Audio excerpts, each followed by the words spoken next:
Busco un lugar para vivir y descansar, donde no hace falta ni llamar. El mensaje de hoy se titula Iré y los sanaré. El propósito de Jesucristo al venir a esta tierra era para salvación. Vino para salvar a los pecadores, pero también Jesucristo vino a cubrir todas nuestras necesidades físicas. En Mateo capítulo 8 versículos 6 y 7 vemos que un centurión se acerca a Jesús y le dice: Señor, mi criado está postrado en casa, paralítico, gravemente atormentado, estaba paralizado y con terribles dolores. Y Jesús le dijo: Yo iré y lo sanaré.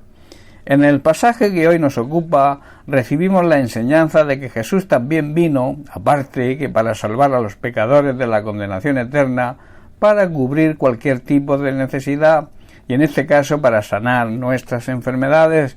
El propio Jesús nos dice: Yo iré y os sanaré. En el Salmo 107, versículos 19 al 20, el salmista habla proféticamente de Jesucristo como la palabra enviada. Recordemos que Jesucristo es el Verbo, es la palabra hecha carne, hecha un ser humano. Dice el versículo 19: Pero clamaron al Señor en su angustia y los libró de sus aflicciones. Envió su palabra y los sanó y los libró de su ruina. Cuando clamamos a Dios pidiendo ayuda en medio de nuestra dificultad, el Señor acude en nuestro socorro y nos libra de toda angustia, de toda aflicción, de todo sufrimiento y tristeza. Cuando nos encontremos en algún tipo de enfermedad, también debemos clamar a Dios, porque Dios envió a su Hijo Jesucristo para salvarnos, pero para también sanarnos. Durante los 3 años y medio aproximadamente del ministerio de Jesús en la tierra, Él anduvo haciendo el bien y sanando todo tipo de enfermedades, tanto físicas como espirituales. Y en Mateo capítulo 4 versículo 23 lo vemos, dice: Y recorrió Jesús toda Galilea, enseñando en las sinagogas de ellos y predicando el evangelio del reino y sanando toda enfermedad y toda dolencia en el pueblo. Jesús, dice este versículo, viajó por toda la región de Galilea, enseñando en las sinagogas, anunciando la buena noticia del reino, o sea, la buena noticia de la salvación, y sanando a la gente de todo tipo de enfermedad y de dolencia.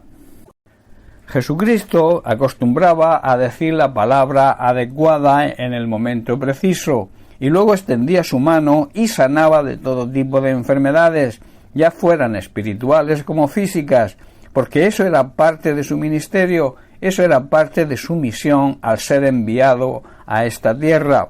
En el caso del criado del centurión, el Señor dijo: iré a sanarlo.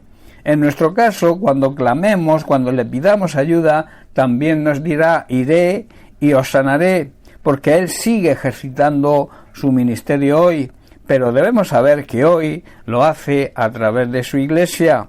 En Mateo capítulo 10, versículos 7 y 8, el Señor comisiona, le encarga a su iglesia el continuar con su ministerio, cuando dice: yendo, predicar, diciendo: el reino de los cielos se ha acercado, sanad enfermos, limpiad leprosos, resucitad muertos, echad fuera demonios. Y luego añade: de gracia recibisteis, dad de gracia.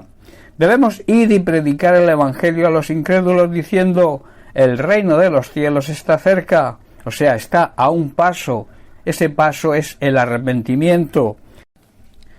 Debemos también sanar en su nombre a los enfermos, resucitar a aquellos que están muertos, sobre todo a aquellos que están muertos espiritualmente, limpiar leprosos.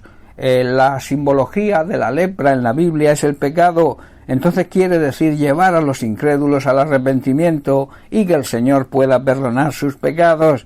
Y también nos ordena a expulsar demonios. Esto habla de liberación, habla de libertar a aquellos que están cautivos de cualquier atadura. Y esto es un mandamiento del Señor que nos compromete a hacerlo, y también es un compromiso porque nosotros ya hemos recibido todo esto. De ahí que nos ordene: lo habéis recibido todo como un regalo, o sea, por gracia de Dios. Por tanto, de la misma manera que lo habéis recibido, debéis darlo a los demás. El interés del Señor no está solo en bendecirnos espiritualmente, salvando nuestras almas, sino también bendecir todo nuestro ser. Por ese motivo la Biblia habla y dice que Él cargó con nuestro pecado, pero también llevó sobre su cuerpo todas nuestras enfermedades y dolencias.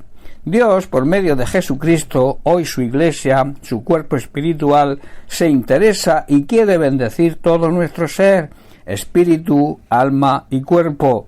La Iglesia hoy debe ser como el mesón al cual llevó el buen samaritano a la persona que encontró herida y maltrecha en el camino. Hoy hay muchas personas heridas y maltrechas, quizás por la propia religión, y que debemos cuidar y ayudar, para que sean sanadas y restauradas, tanto espiritualmente como físicamente. Debemos, como Iglesia, estar dispuestos a ejercer esta labor siempre, puesto que debemos continuar el ministerio de nuestro Señor y Salvador Jesucristo. Bien, pues hasta aquí el mensaje de hoy. Que Dios te bendiga. Un abrazo.